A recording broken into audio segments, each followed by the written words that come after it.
I thought about this for a while, seeing what was easier. Sometimes if there's a lot of fine trim, it's easier to do that color where it needs to be first, mask it off, and then do the base coat. In this case, I'm gonna do red, mask all the black areas and the whites, do the white, and then just mask where the white needs to be and do black over it. I think that'll be easier. It might sound a little confusing, but I think you'll see what I mean while we're going here. Also, the black vents on the side, I'm probably gonna hand paint. That's just a lot of work to mask those, and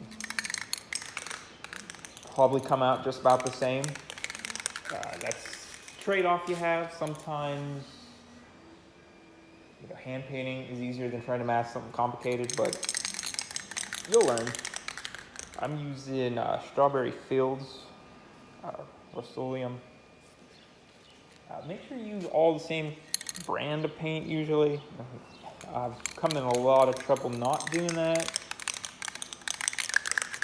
And red, I've tried black primer on it, and then red. I've tried white primer, then red, and it never really seems to make a difference. It always shines through. So I just put on probably like 6 coats of this. Start off light and then work your way up. You don't want to go too fast or get runs. You can fix those, of course, but it's just more working along this. Just take your time.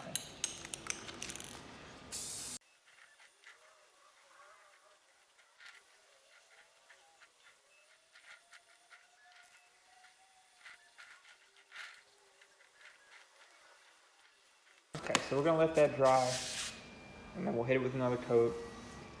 Let that dry and probably do another coat. The gray really seems to seep through. I think it has more to do with the print lines. You get the primer in there and the paint doesn't really flow in those, so it kind of diffuses the color a little bit. I'm sure if you bonded everything and sanded it smooth, you probably wouldn't have as much issues. But we'll let this dry and we'll see what happens. Okay, this is dried overnight with about 4 coats, I think, of red. I think it looks pretty good. It's real smooth. So you know you did a good job when you were wet sanding. But next we're going to mask this off and then do a coat of white, and we'll mask that and do black. For masking, all depends, but I always use at least Tamiya tape around the edges. This makes sure you don't get any bleed usually. Sometimes you get a little thick in one area and it bleeds under the masking tape. But this fine line stuff works wonderful. This is the 6mm. You can get the 10mm. I've used that too. And then I also have, I think this is 2mm. This is really good for doing curves. Don't use this super often, but this looks kind of hard to do in here, so I might end up using this. So put that down. And then just regular masking tape. This is 1/2 inch, I think. And then I usually use 1 inch as well. So we'll do this. I like to put a strip of this over the Tamiya tape. And then I have masking paper with tape on it that I'll do around to get the big area. So I'm not sitting here masking the whole thing with 1/2 inch tape. But gonna see if I can get this masked. I'm not worried about these vents. I'm gonna hand paint these. I think it's just too hard for me to get the little curves, and it'll bleed over and just look bad when I'm really liking how this is looking. So I don't want to screw it up. Let's get this going.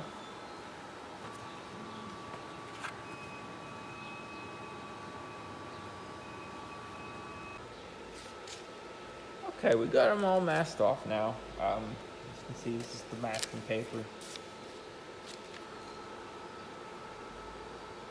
Should be okay. Again, take your time with it. This is the most important part. The more time you put in the masking it, the less time you're going to put in the trying to fix it up. Sometimes you just have to sand it all down and start over if it's a bad mistake. But you also probably will get a little bit of overspray or something you missed. Don't fret, you can always fix it. It's not the end of the world.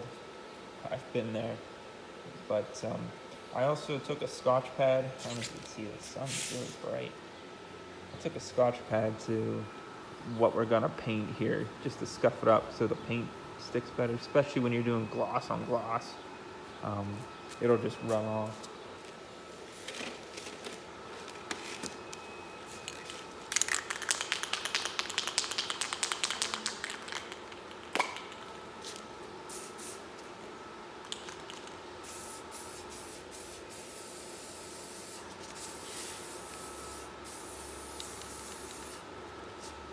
Take your time. You don't want to get it runny at all or else it's going to seep.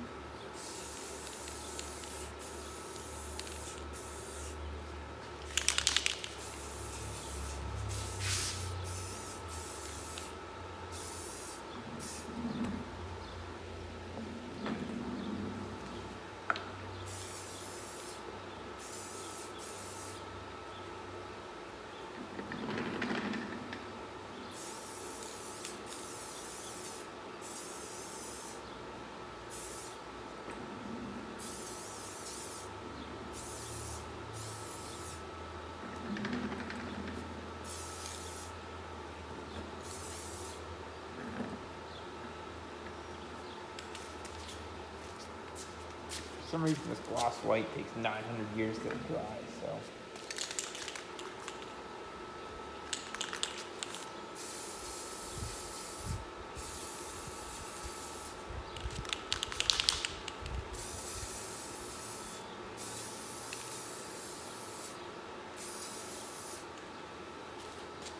Alright, that's good. I'll let that coat dry, take a look at it, and go from there. You really want to let this high gloss white, really want to let this dry. Sometimes I go impatient and it makes a mess. So we'll do that, and then we'll mask off the white and then do the black. We're done with painting. Well, we're going to hand paint the sides, but getting there. Okay, so the white ended up giving me some orange peel for some reason. Not sure why. Maybe the red wasn't dry enough. It was kind of cold out. It could have been something. I might have had something on it. It's really hard to say. It happens sometimes. When that happens, you can let it dry, sand it off, and try again. I let it dry, put on a thicker coat of white. You can still kind of see it, but I think doing the black over it, I think it's going to be okay. It's kind of a bummer putting that much work into it and you end up with an orange peel, but that's just how it goes sometimes. But we're gonna put on some black. I masked off the white trim already, I think, I hope, because white's hard to get over black. Hand painting at least. I'm hoping this doesn't peel more, but I let this dry for about, I don't know, 6 hours in the sun. It should be okay. But here goes nothing.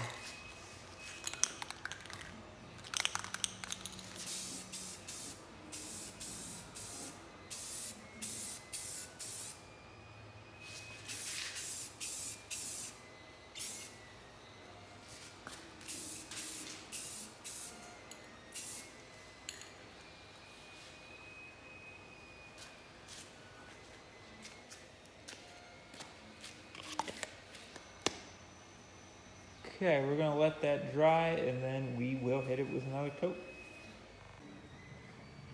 All right, this is about 4 coats of black. I tried covering up some of the orange peel. You can still kind of see it if you get in close, but down here a little bit. But we're gonna take the masking off and see how big of a mess we got. Well, a little disappointing. Got some white here. As you can see, the tape left a lot of residue on here. Usually that comes out when you put the top coat on, but we'll see, there's a good bit. Got a little of the red chipped back here and over here somewhere, right there. And again, that could be entirely my fault. Like I said, I thought the red was dry enough. It might not have been, but it's just little stuff we got to touch up. It's not the end of the world. It'll still be okay in the end, pretty sure. But I'll touch up these little spots here and here, hand paint this, and we'll get to the top coat. All right, we got this all touched up. I redid, I went and touched up some of the white, a little bit of the black that bled over down here. If you really look, you can see it should be okay. I did go over some of this red with, I sprayed some paint on a plate and brushed it on. You can still kind of see where the residue was, but once we get the top coat on it, it should be okay, hopefully. If not, hey, no big deal. No big deal. And I hand painted the sides here.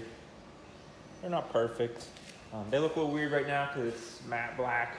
Once we get the gloss coat on it, it'll be, we shouldn't even notice really. But for top coats, I use this Createx airbrush gloss top coat. You can use like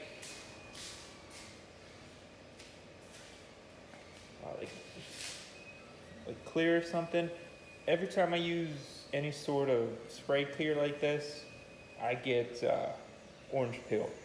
And when you're at the very end of a helmet like this and you get orange peel like that, it's really depressing.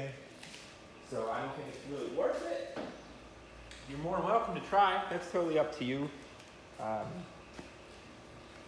This is just water-based. This Createx. I don't know. I've been using it a good bit. About 3 or 4 coats of this. It should be. It's not as shiny as you're gonna get with like a. I'm not even sure enamel gloss coats. I'm not sure what the Rust-Oleum I tried using was, but I tried this. I've tried Mod Podge. Mod Podge work, but you got to spray it with acrylic sealer anyway, or else it's tacky. And shooting Mod Podge, shooting air guns, kind of messy. So I've been using this lately for like probably my last 15 helmets, I'd say. And if you use gloss paint underneath it, it helps even more. But this will seal and protect everything and should make the finish look kind of level, kind of get rid of that residue we have. But I'm going to mix this up. I usually do 2 to 1 on it with just water.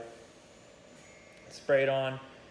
Put 1 thick coat in the beginning usually, let that dry a good bit, and then I'll do 2 or 3 lighter coats. But I'm gonna mix this up and we'll get painting.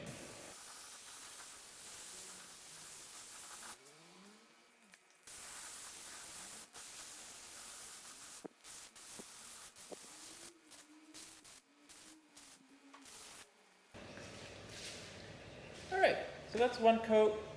I might mix up a little bit more and put a little more on this coat, but gonna let this dry. And then maybe we'll see how it looks, see if it's shiny enough. Make sure you use this stuff. Make sure you got some ventilation because it smells terrible. You don't want to be breathing it in. I got the garage door open and the side door, so get a little breeze going, but it's pretty nasty. Gonna do that.